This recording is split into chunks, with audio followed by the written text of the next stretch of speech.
Bonjour, je suis Laurine Blandin et mon travail est de conseiller les restaurateurs et les restauratrices indépendantes dans le développement stratégique de leur établissement. Si je prends la parole devant vous aujourd'hui, c'est parce que dans les restaurants indépendants, le début d'année est le moment pour les explosions d'idées, pour les explosions de créativité, mais c'est aussi le moment de panique à bord à cause de la page blanche que représente une nouvelle année. Dans un cas comme dans l'autre, ça veut dire que s'il y a des mauvaises décisions à prendre, soit par la hâte, soit par la peur, et c'est le moment où ça va arriver. Et par cette vidéo aujourd'hui, j'aimerais vous permettre d'éviter de prendre de mauvaises décisions stratégiques. Et pour faire ça, je vais vous prêter une méthodologie. Cette méthodologie est super simple à comprendre et elle est très rapide à faire effet. Et si vous me faites confiance, je vous garantis qu'on pourra faire de votre début d'année un tremplin à succès pour votre restaurant.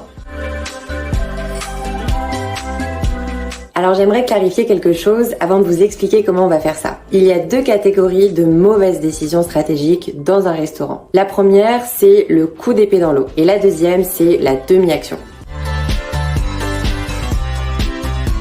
Le coup d'épée dans l'eau, c'est quand on se met à fond sur une nouveauté, un nouveau projet, une nouvelle idée, un nouvel axe de développement. Par exemple, on se lance à fond sur les réseaux sociaux pour générer du trafic client cette année. Le coup d'épée dans l'eau arrive quand on n'a pas d'objectif clair, quand on n'a pas de plan, quand on avance à l'intuition. Et donc, on a autant de chances de perdre du temps, de l'argent que d'en récupérer. Parce que développer les réseaux sociaux pour générer du trafic client, ce n'est pas un objectif clair. L'impact des décisions coup d'épée dans l'eau, c'est la démotivation, le sentiment d'injustice, l'incompréhension et la peur d'y retourner. Parce que bien souvent, notre idée a l'air de marcher pour les autres restaurants. Et du coup, pourquoi pas pour nous ?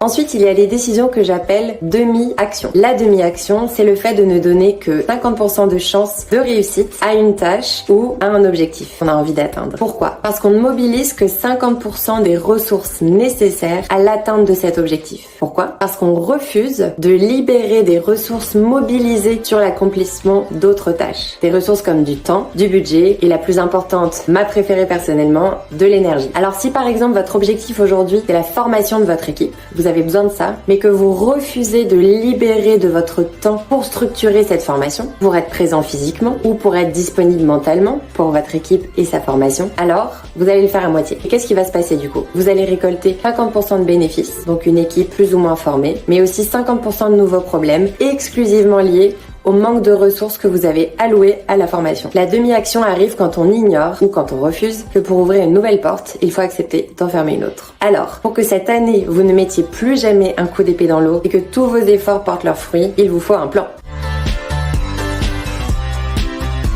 Ce plan devra partir d'un objectif annuel clair et mesurable. Ensuite, il vous faudra identifier ce qui vous empêche aujourd'hui d'atteindre cet objectif annuel. Et ce qui vous bloque aujourd'hui deviendra votre objectif trimestriel. Parce que c'est ce premier objectif court terme qui vous permettra de faire un pas en avant vers l'objectif long terme, l'objectif annuel. Enfin, il faudra que vous définissiez des indicateurs de performance en lien avec votre objectif long terme et en lien avec votre objectif court terme. Ces indicateurs sont le filet de sécurité de votre plan d'action. Et leur suivi vous protégera à tout moment cette année, que ce soit demain ou dans 6 mois, des coups d'épée dans l'eau et des demi-actions. Alors, je sais que vous avez des objectifs. Je sais que vous avez probablement déjà un plan pour cette année. Mais je sais aussi de mon expérience qu'au fur et à mesure que cette année va se dérouler, vous allez être challengé par des problèmes et vous allez être challengé par des opportunités. La méthode de construction de plan que je vous propose aujourd'hui vous permettra de régler en profondeur vos problèmes, et pas seulement en surface évidemment, mais aussi de ne saisir que les opportunités qui serviront